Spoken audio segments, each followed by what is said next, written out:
Le chirurgien dentiste, c'est le professionnel de santé qui s'occupe de toute la sphère orale. Il soigne aussi bien les dents, les gencives que l'os et que tous les tissus qui les environnent. Son travail, c'est de restaurer un sourire, prendre en charge une urgence ou soulager une douleur. Il peut aussi bien travailler dans le public que dans le privé, que ce soit en milieu hospitalier, en clinique, en maison de santé ou en cabinet libéral. Il faut compter 6 ans pour devenir chirurgien dentiste. Après un premier cycle, que ce soit une PASS ou une LAS, on entre ensuite dans les études de santé, où on fait surtout des cours magistraux et des TP dans un premier temps. On apprend les bases du métier, que ce soit en chirurgie, en prothèse ou en restauration.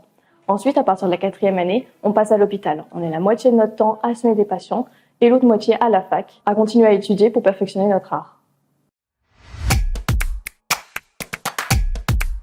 Le métier de chirurgien dentiste, c'est un métier qui est très manuel et c'est surtout un métier de soin. Ce que j'aime beaucoup dedans, c'est qu'on a l'équilibre parfait entre l'esthétique et la santé. C'est aussi un métier où il y a beaucoup d'humains parce qu'énormément de personnes ont très peur, ont de grosses appréhensions à aller chez le dentiste.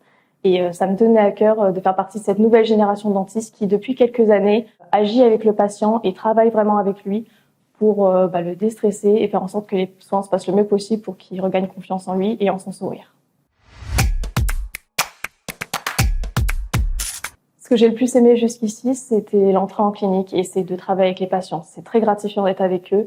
Et même si ça fait que quelques mois qu'on a commencé la clinique, on a déjà eu des dizaines de remerciements de patients, même pour des actes qui sont anodins, parce qu'on est présent, on est bienveillant et on est à leur écoute. La chirurgie dentaire, c'est un milieu qui est très exigeant. Mais il faut savoir se faire confiance et rester bienveillant, que ce soit avec les patients et surtout avec nous-mêmes.